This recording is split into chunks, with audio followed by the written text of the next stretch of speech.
Bueno, buenos días, feliz día del Señor, gracias y paz a todos.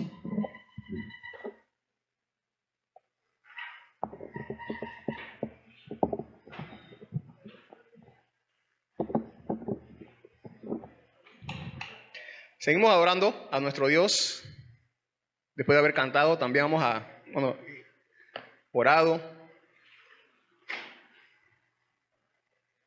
Vamos ahora a adorar a través de la exposición de la palabra de Dios, mientras escuchamos y la palabra de Dios nos confronta, nos alienta, también nos recuerda sus promesas. Y ya hace un domingo o 2 domingos terminamos la serie de Éxodo y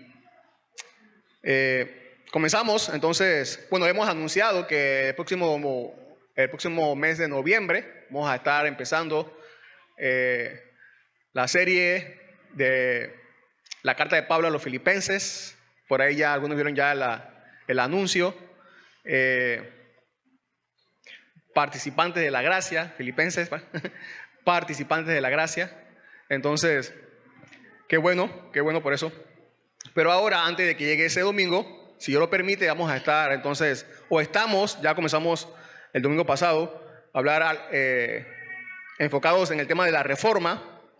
Y vimos el capítulo de Segunda de Reyes, el capítulo 22, segundo libro de Reyes. Y vamos para allá porque hoy vamos a ver el siguiente capítulo, que es el 23.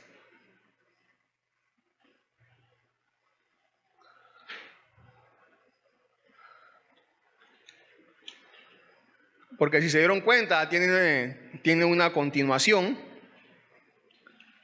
El rey Josías, la historia de lo que comenzó el rey Josías en el capítulo 22, termina en el capítulo 23.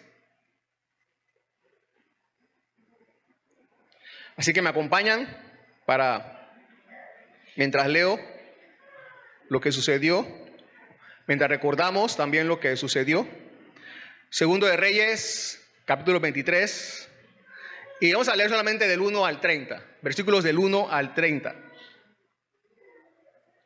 Segundo de Reyes, capítulo 23, del 1 al 30.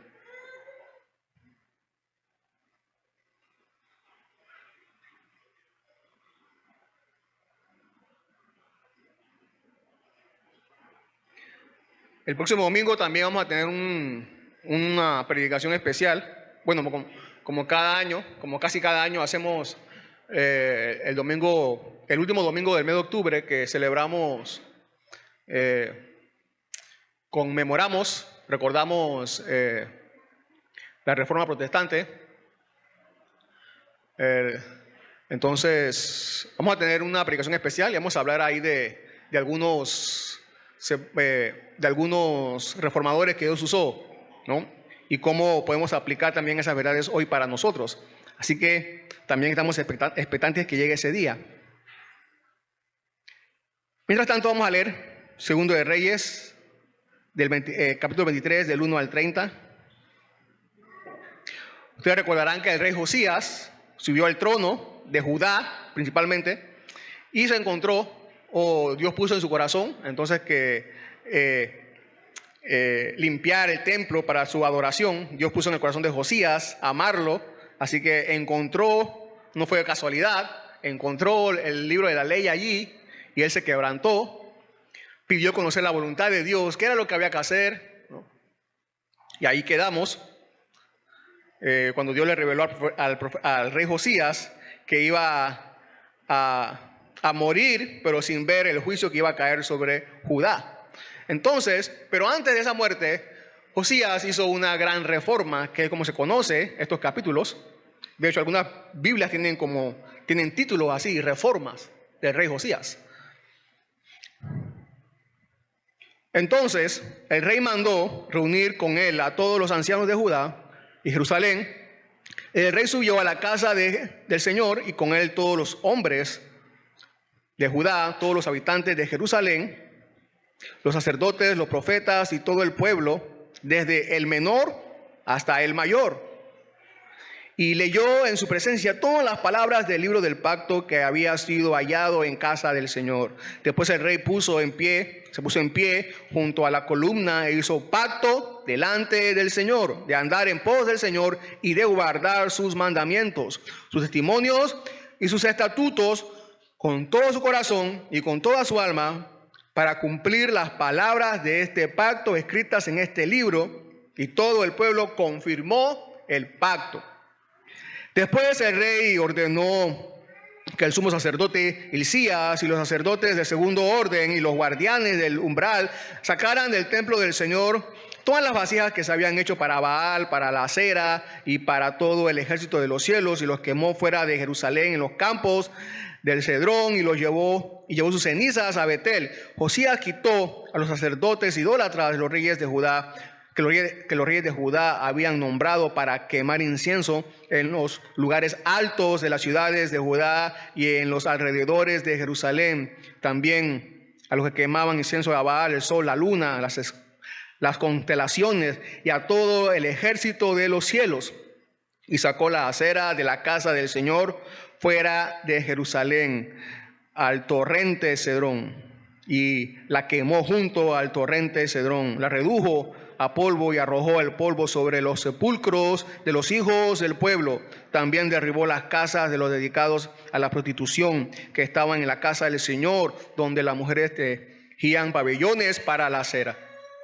Entonces Josías trajo a todos los sacerdotes de las ciudades de Judá y profanó los lugares altos donde los sacerdotes habían quemado incienso, desde Geba hasta Berseba, y derribó los lugares altos de las puertas que estaban a la entrada de la puerta de Josué, gobernador de la ciudad, a la izquierda de la puerta de la ciudad. Sin embargo, los sacerdotes de los lugares altos no podían subir al altar del Señor en Jerusalén, sino que comían panes sin levadura entre sus hermanos. También profanó el Tofet que está en el valle de Ben Hinnom, para que nadie hiciera pasar por fuego a su hijo o a su hija para honrar a Moloc. A la entrada de la casa del Señor, junto a la cámara de Natán Melec, el oficial que estaba en las dependencias, quitó los caballos que los reyes de Judá habían dedicado al sol y prendió fuego a los carros del sol, y los altares que estaban sobre el techo del aposento alto de Acaz que había hecho los reyes de Judá, y los altares que había hecho Manasés en los dos atrios de la casa del Señor. El rey los derribó, los destrozó allí y arrojó su polvo al torrente Cedrón. El rey también profanó los lugares altos que estaban frente a Jerusalén, los que estaban a la derecha del monte de destrucción, que Salomón, rey de Israel, había dedicado a Astoret, abominación de los sidonios, y a Quemos, abominación de los moabitas, y a Milcom, ídolo abominable de los amonitas. Asimismo hizo pedazos a los pilares sagrados, derribó las aceras y llenó sus lugares con huesos humanos. Además derribó el altar que estaba en Betel y el lugar alto que había hecho Jeroboam, hijo de Nabat, el que hizo pecar a Israel, o sea, derribó también aquel altar. Y el lugar alto destruyó sus piedras, las redujo a polvo y quemó la acera. Al regresar Josías vio los sepulcros que estaban allí en el monte y envió a recoger los huesos de los sepulcros y los quemó sobre el altar, profanándolos, conforme a la palabra del Señor que había proclamado el hombre de Dios que había anunciado estas cosas.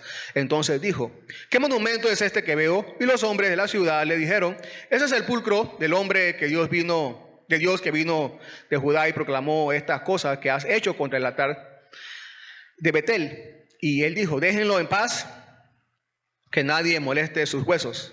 Así dejaron sus huesos intactos con los huesos del profeta que vino de Samaria. Josías quitó también todas las casas de los lugares altos que estaban en las ciudades de Samaria, las cuales habían hecho los reyes de Israel, provocando ira al Señor.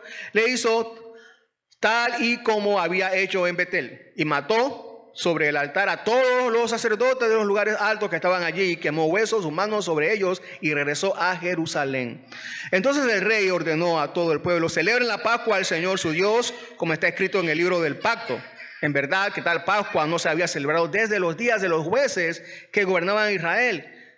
ni en ninguno de los días de los reyes de Israel y de los reyes de Judá. Solo en el año 18 del rey Josías fue celebrada esta Pascua al Señor en Jerusalén. Josías también quitó los adivinos, los espiritistas, los ídolos domésticos y los otros ídolos y todas las abominaciones que se veían en la tierra de Judá, en Jerusalén, con el fin de confirmar las palabras de la ley que estaban escritas en el libro de que el sacerdote Hilcías se había hallado en la casa del Señor. Y antes de él no hubo rey como él que se volviera al Señor con todo su corazón, con toda su alma y con toda su fuerza, conforme a toda la ley de Moisés, ni otro como él se levantó después de él. Sin embargo, el Señor no desistió del furor, su gran ira, ya que ardía su ira contra Judá a causa de todas las provocaciones con que Manasés los había provocado.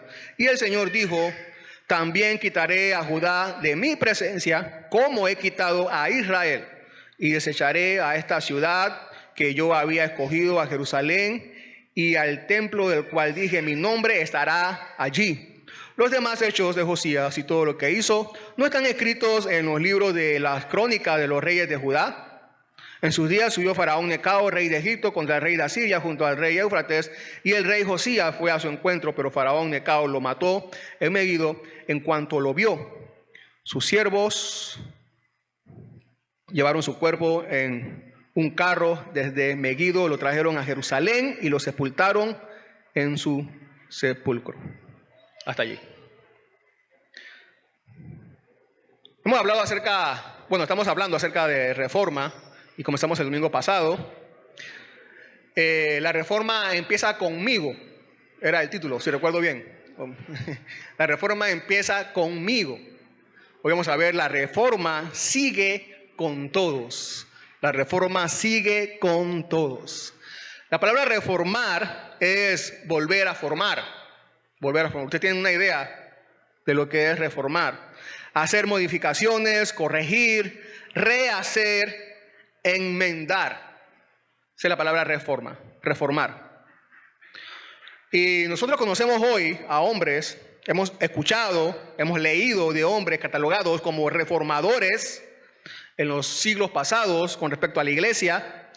Porque aunque ellos fueron iluminados, y hemos escuchado de ellos, porque aunque ellos fueron iluminados con la verdad, no se quedaron con esa verdad para sí solos, sin revelarla a nadie, sino que quisieron ir más allá de ellos.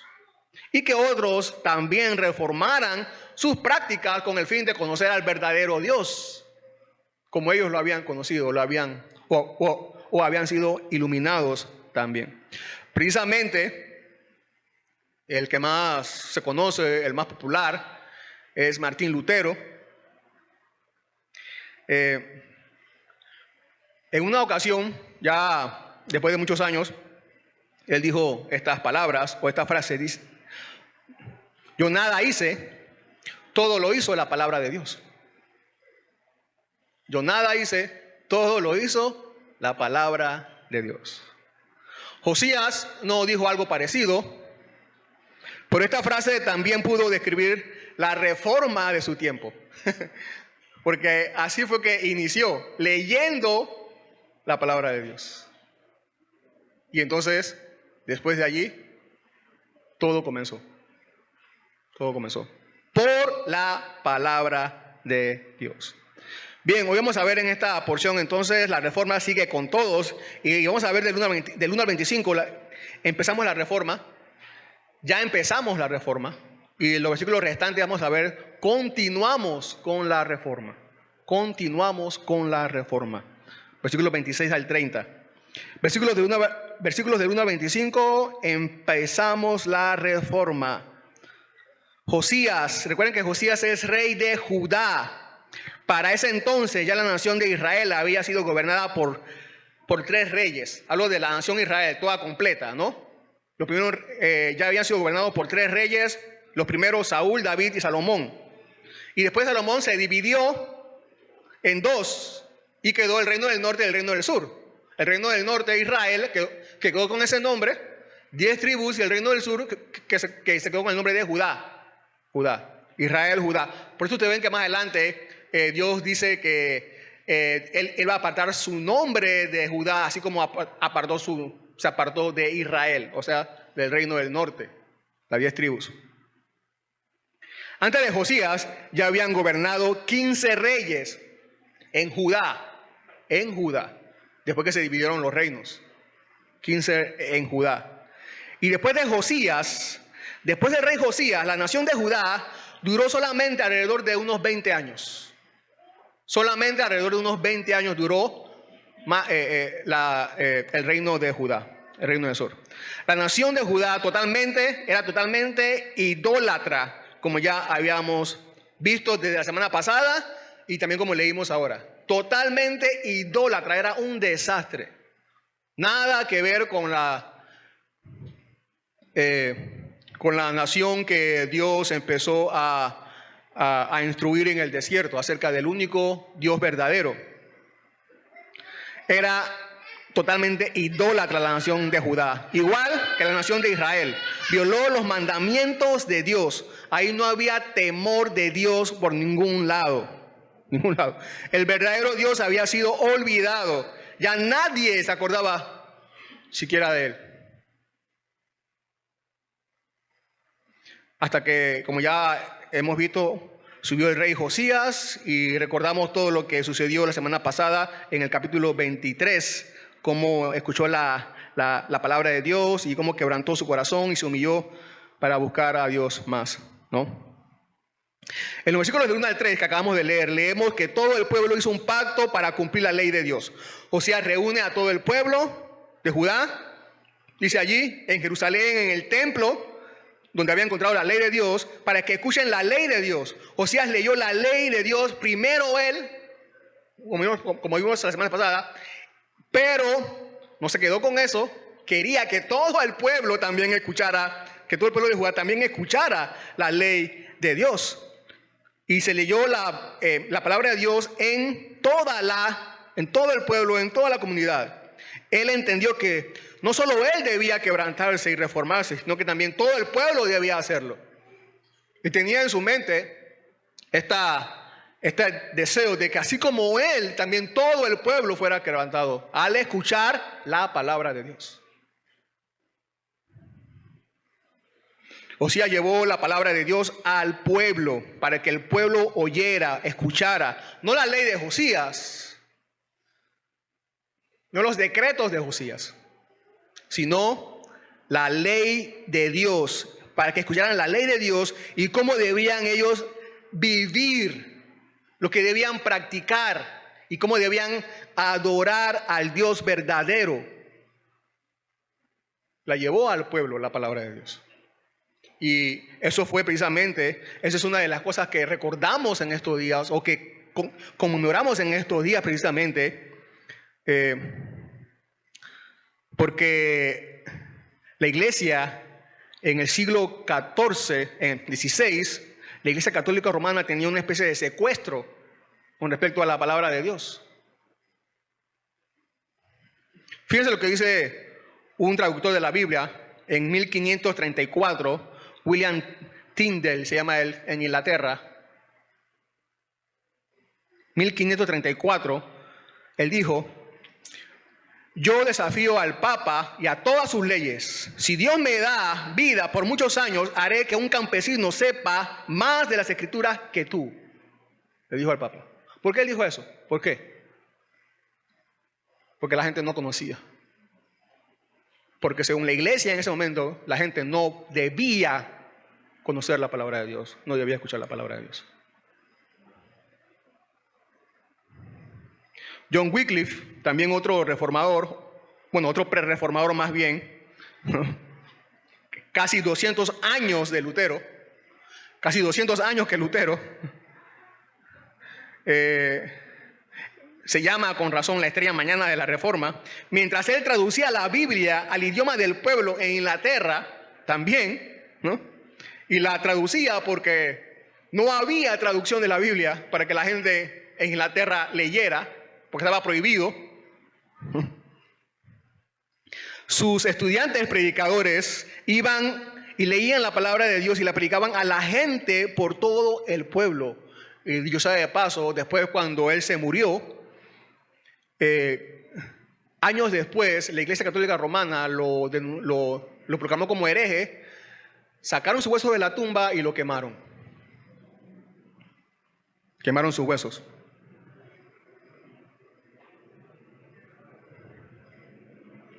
También, por supuesto, está Martín Lutero, también criado en la fe, en la práctica de la Iglesia romana, llegó a conocer muy bien, llegó a conocer muy bien y conoció pronto su debilidad. El pueblo no tenía la Biblia, no tenía la Biblia.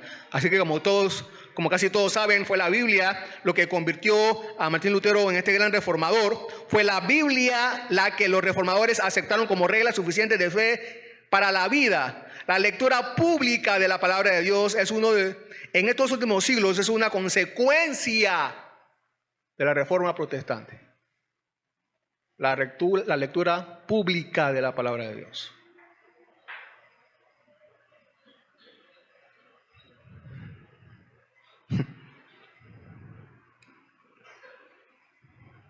Causó una consecuencia de la reforma, lo mismo que en el tiempo del rey Josías. Nosotros también necesitamos prestar más atención a la palabra de Dios, sin duda alguna. Debemos buscar el mensaje enviado por Dios, que lo hemos recibido, debemos escuchar la voz de Dios allí, en la palabra de Dios, en la Biblia. Oigamos lo que Él tiene que decirnos. Hay ejemplos en la Biblia tan claros de que lo único que puede avivarnos para una reforma es la palabra de Dios. Es la palabra de Dios. Queremos un avivamiento, pero no amamos la palabra de Dios. Queremos un avivamiento, pero ni siquiera leemos la palabra de Dios.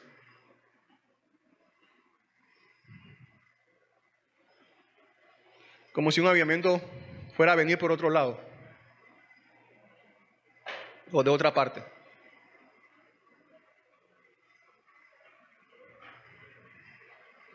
Miren lo que sucedió con Tyndale, con Wycliffe, con Lutero, con solamente estos ejemplos. ¿Qué pasaría si tomáramos nosotros aquí la Biblia en serio como la tomaron los reformadores? ¿Qué sucedería? ¿Qué sucedería? ¿Qué sucedería si tomáramos la Biblia en serio como la tomaron estos reformadores en nuestras familias?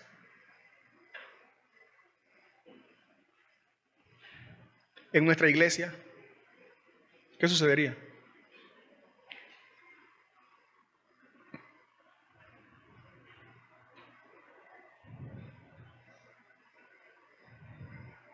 En el versículo 4, entonces, una vez pactado el pueblo para cumplir, debe seguir entonces el cumplimiento. Así que el rey Josías da la orden de que empiece toda la reforma en toda la nación.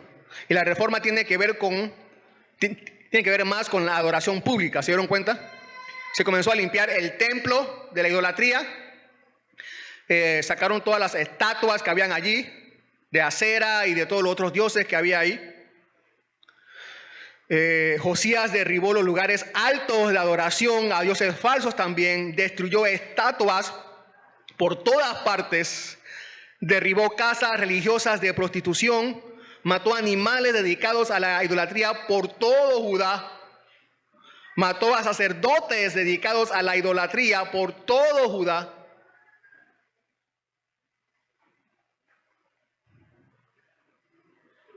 Destruyó altares donde el mismo pueblo de Israel sacrificaban a sus hijos también. Por todo Judá. El reino de Judá estaba repleto en idolatría. Repleto en idolatría. Ustedes saben cómo se llegó aquí, ¿no? Ustedes saben, ya lo hemos mencionado, ustedes saben cómo ya el reino de Judá llegó a esta condición. Ustedes saben. Los matrimonios. Ya Dios lo había dicho. No se casen con otras mujeres de otras naciones. ¿Por qué? Porque lo van a estorbar y van a hacer que vayan y adoren a otros dioses.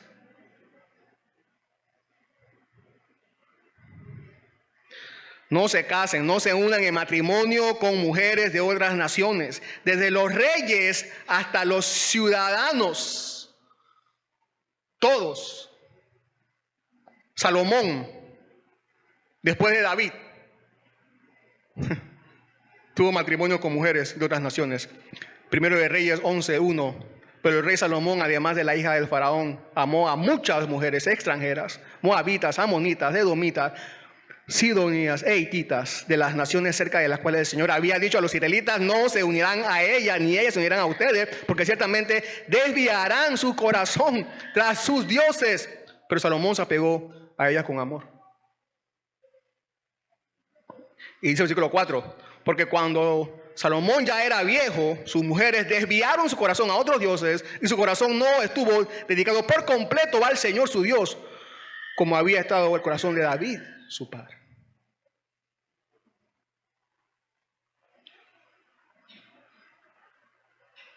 Escuchen, solteros, no casados, es mejor quedarse solo. Es mejor quedarse solo que vivir tú con el amor de tu vida, que no es cristiano. Es mejor quedarse solo.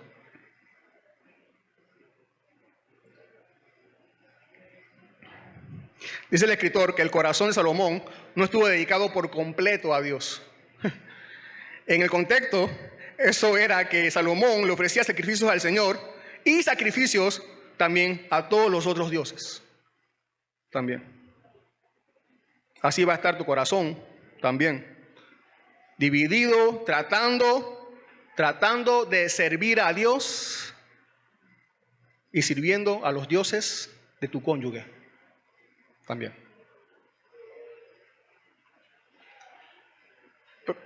Pero aquí es cuando nos creemos más inteligentes que Dios, ¿no? Sí, pastor, pero...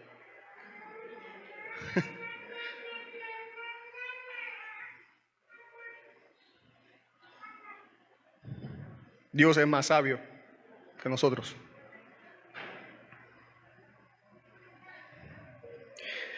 Y en el nuevo pacto aprendemos que no servir a Dios por completo es no servirle en nada, absolutamente. Así estaba la nación de Judá. Si la adoración está mal, todo está mal. Fíjense que Josías no vio que el problema de Judá eran las relaciones interpersonales. Ese no era el problema fundamental de la nación de Judá. El problema fundamental del mal de Judá no era que no amaban como debían a su prójimo. O sea, no era el problema fundamental. El problema fundamental de Judá era que no amaba al Dios verdadero. Allí empezaba todo. Allí empezaba todo. ¿Y cómo sabemos que era así? Bueno, porque no adoraban a Dios como Él debía, como Él había establecido. Por eso no amaban a Dios como deberían. Primero se comienza con Dios. Y ese es así está organizado los 10 mandamientos. Primero Dios y después todo lo demás. En los versículos 17 al 18, los huesos del profeta, allí con lo que Josías se encuentra, que era un profeta que hace años había dicho lo que Josías iba a hacer, estaban allí y cuando Josías lo vio dijo: no los molesten, no los molesten. Aquel monumento había sido construido tal vez por las manos de los mismos hombres cuyos pecados habían denunciado al profeta. Tan grande es a menudo la inconsistencia de los seres humanos. Cuando los profetas estaban entre ellos, trataban de matarlos, luego construían monumentos en su honor.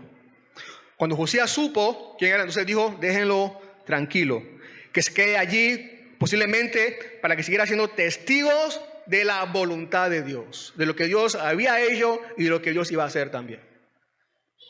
Testigos de la voluntad de Dios. En Hebreos hay un pasaje que se relaciona mucho, Hebreos 13:7, que el lector de Hebreos dice: acuérdense de sus guías que les hablaron la palabra de Dios. Acuérdense. Aquí estaban los profetas, los huesos de este profeta, para que la gente se acordara de Dios.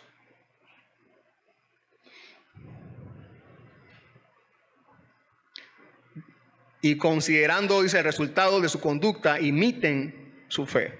Imiten su fe. Eso es lo que Dios quiere que hagamos, realmente, ¿no? Con los siervos, con sus siervos que ya han partido, que imitemos su fe.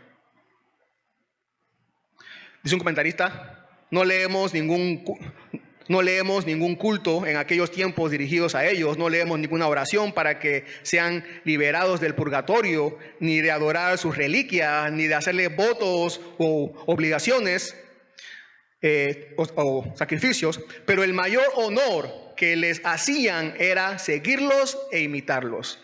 El mayor honor que podemos darle a los siervos de Dios que nos antecedieron es imitar su fe.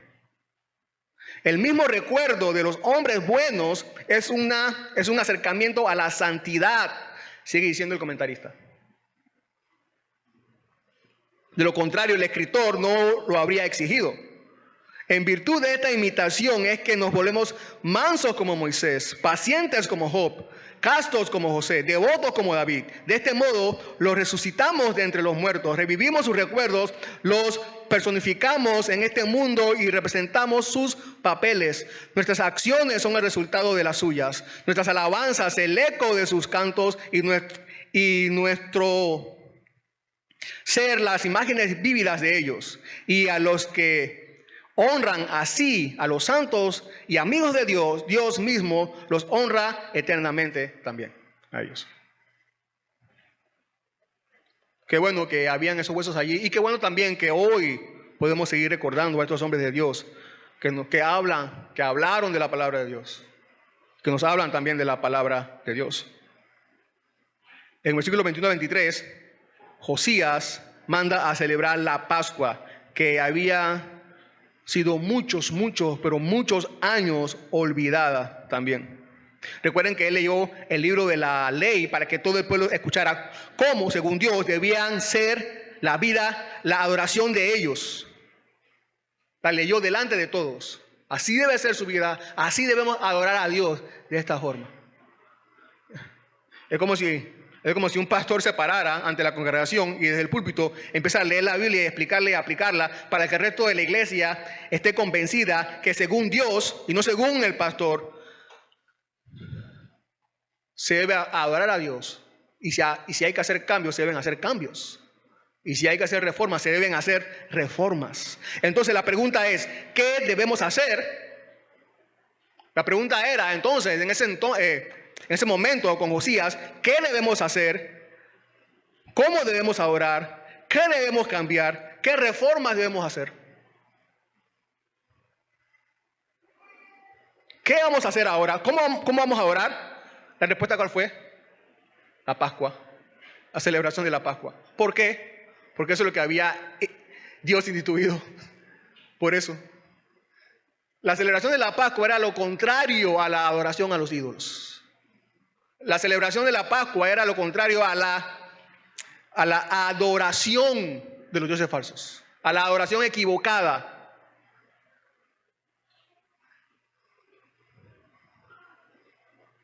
Entonces el rey ordenó en el versículo 21, celebren la Pascua al Señor su Dios, como está escrito en el libro del pacto. ¿Cómo debemos adorar? Hay que ir al libro a ver cómo debemos adorar la Pascua. Así dice el libro con la Pascua. Los cambios se hacen para ordenar la adoración conforme a cómo lo dice el libro de Dios. Recuerden que la Pascua era la fiesta con la que se iniciaba cada nuevo año en los hebreos. Y hace muchos años se había dejado de celebrar la Pascua. El fin de toda reforma es la celebración del Cordero de Dios. La Pascua en el Antiguo Testamento era, en algunos aspectos, y todos sabemos, es lo que es la cena del Señor para nosotros en el Nuevo Pacto. Recuerden que llevaba al pueblo a pensar en sus inicios, en su liberación, en el contexto del pueblo de Israel, en su celebración de la esclavitud de Egipto, en su liberación de su esclavitud, para celebrar a Dios en el desierto. Eso le llevaba a pensar la Pascua. La cena del Señor también es algo parecido, nos recuerda nuestro pasado también. Y también nos enseña nuestro futuro.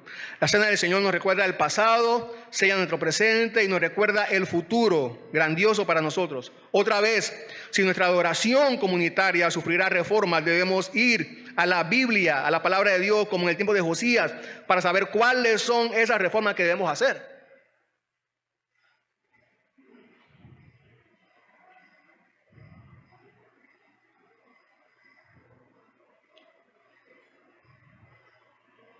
Algunos de ustedes no estaban aquí cuando comenzamos a hacer algunos cambios.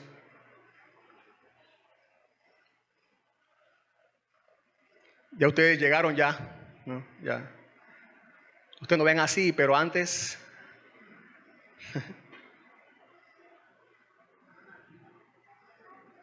cambios en la liturgia, hicimos cambios en la liturgia. La liturgia no era así como hoy la tenemos.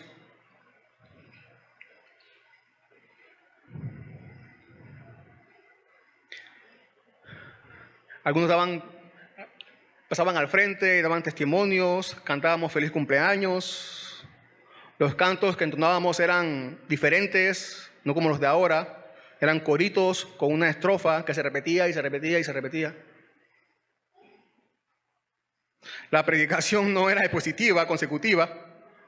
Yo me acuerdo que cuando comenzamos el cambio, yo con la predicación, algunos me miraban raro y los que se atrevieron a acercarse a mí me preguntaron, pastor, ¿qué es eso? ¿Por qué usted enseña así, predica así?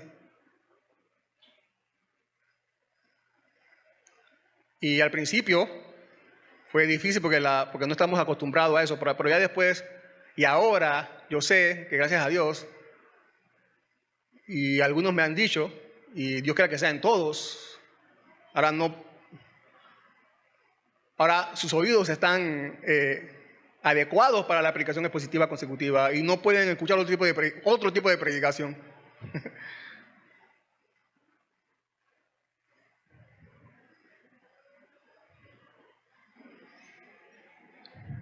Un día tuvimos que sentarnos y evaluar nuestro culto de adoración, nuestra reunión de adoración. ¿Qué estamos haciendo en nuestro culto de adoración? En nuestra liturgia están los elementos que la Biblia dice que deben estar, o nosotros le hemos añadido otros elementos a nuestra liturgia de adoración. Esa es la pregunta. Que no están en la Biblia, que Dios no ha ordenado. Esa es la pregunta.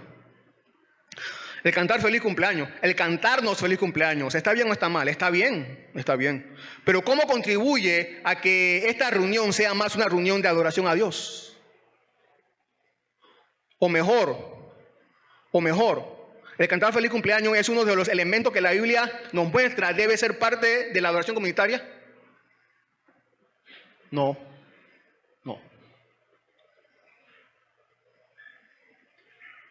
Entonces hay que cambiar, hay que reformar nuestra adoración.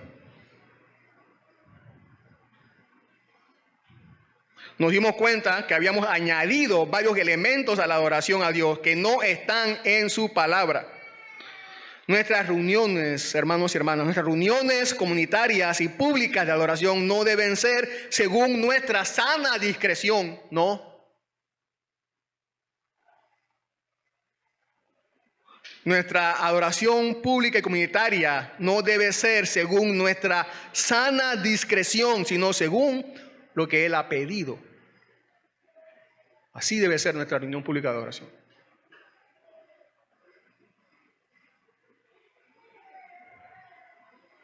En el versículo 25, y antes de él dice, no hubo rey como el que se volviera al Señor con todo su corazón, con toda su alma y con toda su fuerza, conforme a toda la ley de Moisés, ni otro como él se levantó después de él.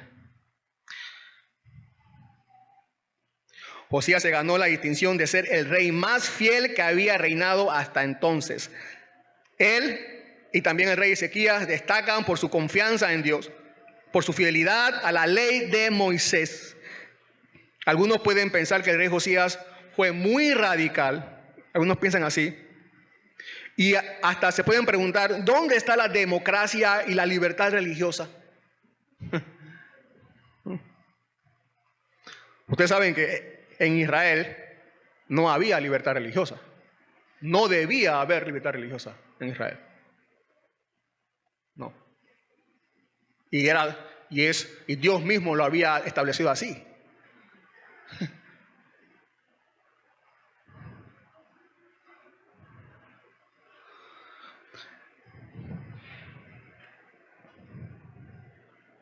Josías estaba siguiendo la ley de Moisés, la ley de Dios, la ley que Dios le dio para que ellos fueran su pueblo y para que el pueblo la siguiera también. La idolatría entonces era la maldición opresiva bajo la cual estaba aplastado el reino de Judá. Y como rey de Dios, como rey de la teocracia, de la ley divina, Josías no podía admitir ningún rival al Señor. La idolatría debía ser erradicada por completo. Por completo. Su objetivo era barrer todo rastro de error religioso y crimen moral. En verdad que era un propósito muy loable. No había otro propósito más loable que podría haber tenido un hombre más que este. Aplastar, derribar, destruir todo el mal dentro de Judá en este caso y aplastarlo no solo en forma, sino también en su esencia, con todo. Dice un comentarista, como las gemas, cada una de las cuales tiene su belleza especial y sobresale en su propia clase, así oímos y leemos de estos reformadores usados por Dios en la historia. Ahora, recuerden que Josías estaba actuando según la revelación que él tenía del pacto. Josías no conocía, no había escuchado, no conocía del nuevo pacto.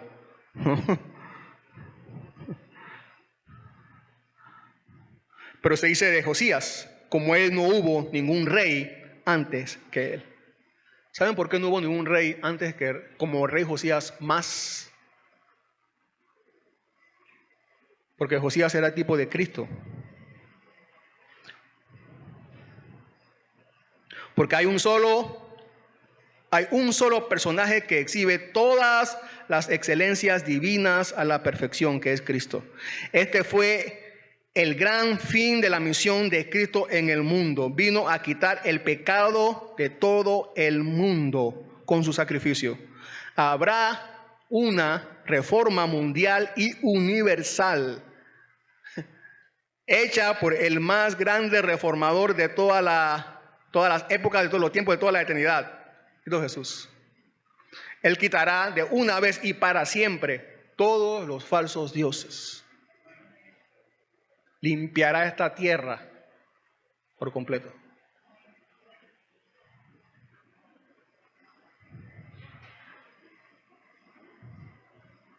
Él quitará de una vez para siempre todos los falsos dioses y toda la adoración un día. Toda la adoración y gloria será únicamente para Él.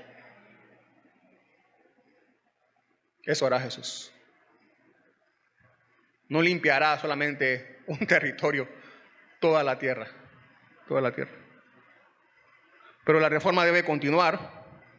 Comenzamos con la reforma, pero debe continuar. Versículo 26 al 30 dice que, sin embargo, el Señor no desistió del furor de su gran ira, ya que ardía su ira contra Judá a causa de todas las provocaciones con que Manasés lo había provocado.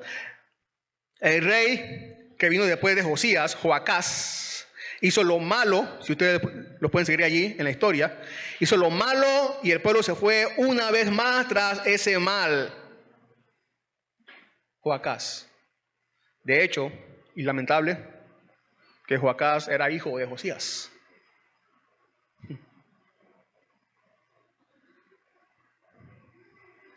Lamentable que siendo hijo de Josías no siguiera el ejemplo de su papá. Josías no siguió el ejemplo de su papá, eso fue bueno. Joacás no siguió el ejemplo de su papá, eso fue malo.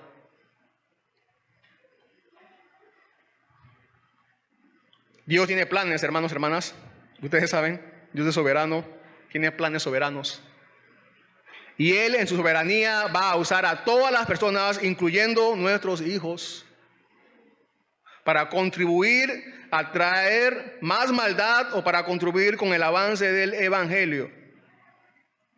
Sigamos orando por nuestros hijos para que Dios los use para el avance del evangelio. Y no para lo otro.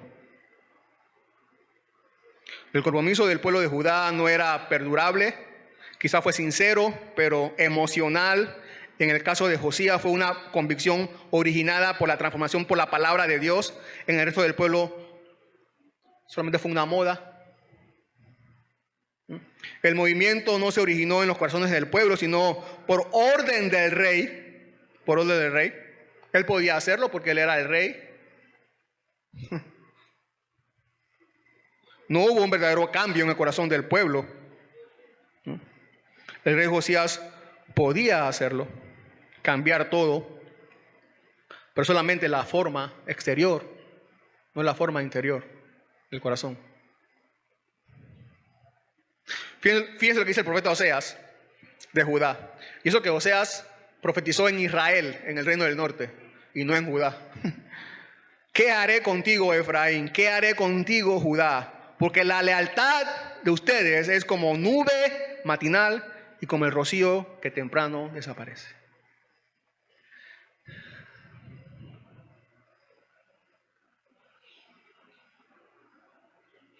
Así es también tu lealtad con Dios, para con Dios, como la de Judá.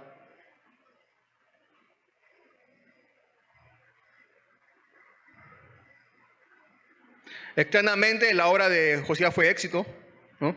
Él limpió la tierra de ídolos de metal, estatuas físicas, prohibió su práctica. Sucedió algo parecido, no sé si sabían, pero en la historia cercana, en el siglo XVI, sucedió algo parecido con Calvino, Juan Calvino en Ginebra, no sé si sabían.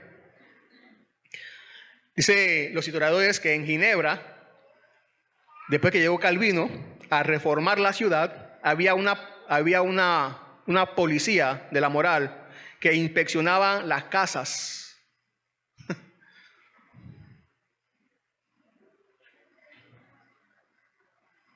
Dice que esta policía religiosa inspeccionaba las casas, los vestidos de las mujeres, que fueran totalmente modestos y largos. Se inspeccionaba la comida, que no sobrara comida, que no hubiera de más.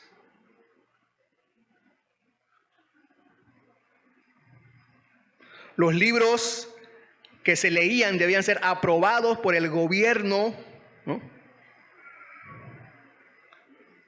Según el gobierno que administraba Juan Calvino.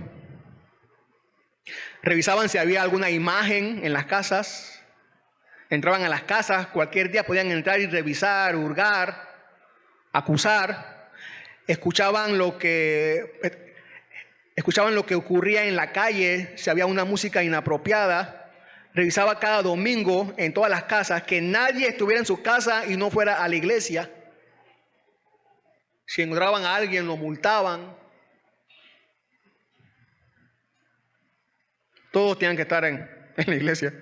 Estaban prohibidos los bailes, el teatro, las fiestas populares. Se prohibía celebrar la Pascua, la Navidad. Las jóvenes no debían llevar trajes de sedas hasta los 15 años y después de cumplir 15 años solo podían llevar trajes de sedas. Sin bordados de oro y plata. Las mujeres no podían ondularse el cabello, no podían tener encajes, zapatos abiertos. Dice alguien que las reformas eran una aplicación de un estricto código moral en los ciudadanos.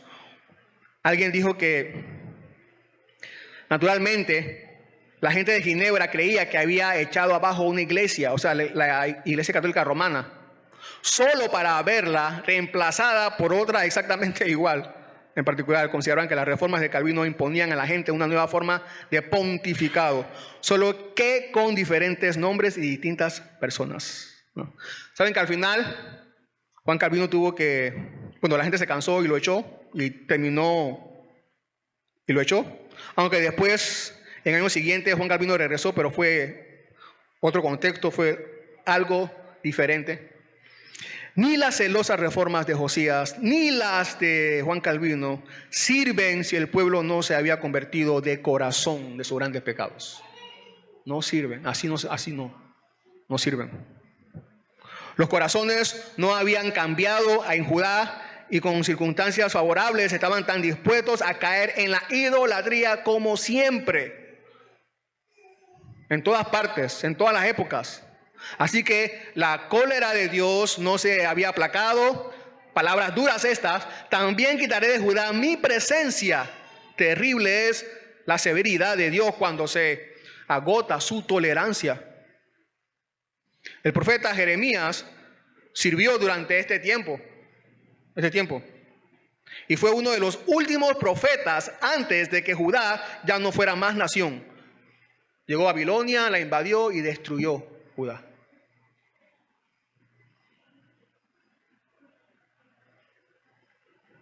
Para muchos Josías debió morir, versículos 28 al 30, debió morir en esa guerra, sea cual sea la razón. Ya Dios había dicho que Josías moriría ante el castigo de Judá. Y allí hubo un gran luto por Josías.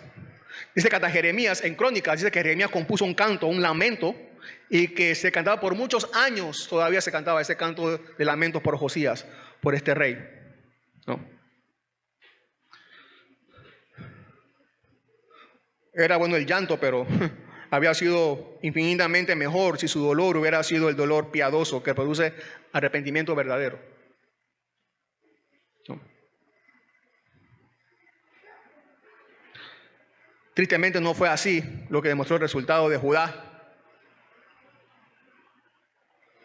Así que vemos que es posible lamentar a los hombres buenos, pero no aprovechar su ejemplo. Nosotros en el nuevo pacto, hermanos, hermanas, la reforma no debe detenerse. No debe detenerse. No detenerse. Seguimos trabajando, seguimos en la reforma. Y esta reforma en el nuevo pacto es de adentro hacia afuera. No fue como la de Josías, de afuera, o solamente de afuera. Es de adentro hacia afuera. Y como es de adentro hacia afuera, no la llevamos a cabo nosotros. Es el Espíritu Santo por medio de la palabra de Dios. Nosotros leemos la Biblia, la escuchamos, somos confrontados por ella, exhortados, animados. Ella es poderosa para hacer los cambios en los hijos de Dios que tienen que hacerse o que Dios quiere hacer. La reforma hace que la palabra de Dios, la reforma que hace la palabra de Dios, nadie la para y es efectiva. Nadie la para, es efectiva. Uno de los lemas de la reforma, o surgido en la reforma, es reformanda semper reformanda. ¿Qué quiere decir? Siempre reformándonos. Siempre reformándonos. Siempre. Siempre. Pero esto de siempre reformándonos no quiere decir que siempre debemos hacer cambios para innovar. No quiere decir eso. No quiere decir que debemos actualizarnos según las últimas tendencias del mundo. No quiere decir eso. No quiere decir que si no renovamos nos volvemos obsoletos. No quiere decir eso. Se refiere a que debemos evaluarnos constantemente con la palabra de Dios y cambiar, si tenemos que cambiar, según sus normas, según la ley de Dios. E inclusive somos parte de la gran reforma final nosotros, que traerá Cristo, que está trayendo Cristo ya. Dios nos llama para llevar el mensaje de la reforma del Evangelio. La reforma continúa, el Evangelio sigue reformando vidas. Cristo hoy, en su reforma, es mucho más efectivo de lo que fue Josías. Donde llega Cristo y su Evangelio, limpia y destruye el mal de la tiranía, del pecado, de la idolatría. En todos los corazones que Él llega, todos. Esa es la obra de la reforma de Cristo que continúa hasta el día y continuará hasta que Él venga. Y nosotros tenemos que ser parte de esa reforma. Así que vamos por Cristo y vamos con Cristo. Llevemos el evangelio de la reforma. El evangelio de buenas noticias para sus escogidos, de bendición para su iglesia y de gloria para Él, de gloria eterna para Él. Sigamos con la reforma, iglesia. Oremos. Señor, gracias por tu palabra y que nos haya vivificado estas promesas, Señor, que tú nos das sabiendo que tú estás con nosotros todos los días hasta el fin del mundo. Que tú nos has llamado, pero al mismo tiempo nos has enviado, Señor. Tu transformación, tu reforma, Señor, llegó a nuestras vidas y nos dio un nuevo corazón, una nueva vida. Hemos nacido de nuevo. Señor, y que en nuestro corazón, en nuestra mente, en nuestro espíritu, en todo nuestro ser, Señor, haya paz, sabiendo que todo esto, todo este mundo algún día va a pasar, Señor. Y todo será nuevo, todo será limpio por ti. No habrá más pecado, no habrá más falsos dioses. Solamente estarás tú, Señor, con tu pueblo. Y tú recibirás toda la gloria. Padre, ayúdanos, Señor, que mientras llegue ese momento podamos ser parte, haznos parte, despiértanos, Señor, con tu palabra. Despiértanos con tu palabra, Señor. Y úsanos, Señor, en tu gran obra de reforma. Amén.